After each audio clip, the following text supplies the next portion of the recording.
आज का सबक अर्थ्स क्लाइमेट सिस्टम और ओशन करंट्स के साथ वाइंड पैटर्न्स। क्लाइमेट किसी इलाके में टेम्परेचर, रेनफॉल और वाइंड का लॉन्ग टर्म पैटर्न है। ये हर लिविंग चीज पर असर डालता है। इसे बनाते हैं नेचुरल फैक्टर्स, सन और ओशन करंट्स और ह्यूमन एक्टिविटीज, फॉसिल फ्यूल्स जलाना और जंगल काटना। इसीलिए इसे समझना जरूरी है। क्लाइमेट सिस्टम 5 कंपोनेंट्स से बना है।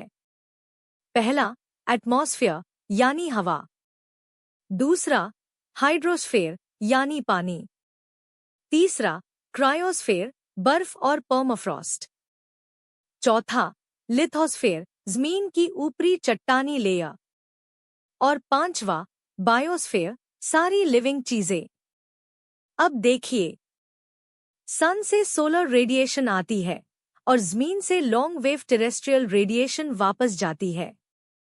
समंदर से पानी इवैपोरेट होता है, बादल बनते हैं, प्रेसिपिटेशन गिरती है और रन ऑफ वापस समंदर में जाता है। अंदर सरफेस और डीप करंट्स हीट ले जाते हैं। एक हिस्से की तब्दीली बाकी सब को बदल देती है। अब ओशन करंट्स, ये समंदर के पानी की बड़े पैमाने पर हरकत से बनते हैं। पानी 2 तरीकों से सर्कुलेट करता है, सरफेस पर और गहरी लेयर्स में। सरफेस करंट्स वाइंड से बनते हैं, जो ऊपरी लेयर को धकेलती है। वर्टिकल सर्कुलेशन को कहते हैं थर्मोहालाइन सर्कुलेशन।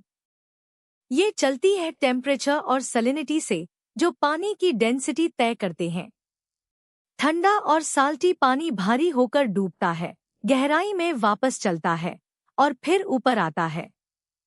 पानी के एक हिस्से पर नजर रखिए, वो पूरा चक्कर लगाता है। अर्थ की रोटेशन समंदर की हरकत को शेप देती है। इससे बनते हैं बड़े circular current systems, gyres. Northern hemisphere में क्लॉकवाइज और सदर्न हेमिस्फेयर में एंटी क्लॉकवाइज। ये है North Pacific, South Pacific, North Atlantic, South Atlantic और इंडियन।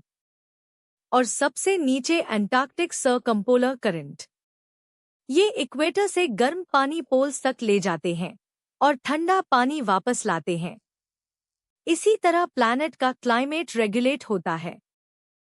अब वाइंड पैटर्न्स, ये बनते हैं सरफेस के गैर बराबर हीटिंग से गर्म हवा ऊपर उठती है और ठंडी हवा उसकी जगह आती है। इस तरह हवा के सर्कुलेशन सेल्स बनते हैं और उनके नीचे सरफेस पर 3 वाइंड बेल्ट बनती हैं।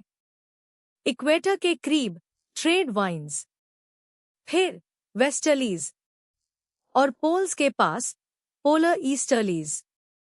ये वाइंड्स ओशन करंट्स की डायरेक्शन और स्ट्रेंथ पर भी असर डालती हैं।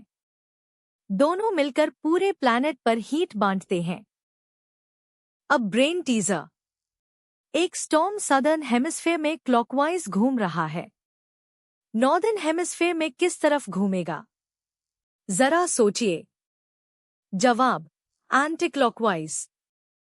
क्योंकि अर्थ की रोटेशन हवा को नॉर्दर्न हेमिस्फेयर में दाईं तरफ मोड़ती है और सदर्न में बाईं तरफ। इसे कहते हैं कोरियोलिस इफेक्ट। स्टॉर्म्स का घूमना जायर्स के उलट होता है।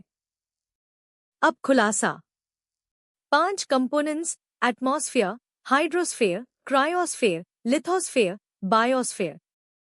सरफेस करंट्स वाइंड से और थर्मोहालाइन सर्कुलेशन टेम्परेचर और सैलिनिटी से जायर्स, नॉर्थ में क्लॉकवाइज, साउथ में एंटी क्लॉकवाइज। और 3 wind belt, trade winds, westerlies, polar easterlies. यही है अर्थ का क्लाइमेट सिस्टम।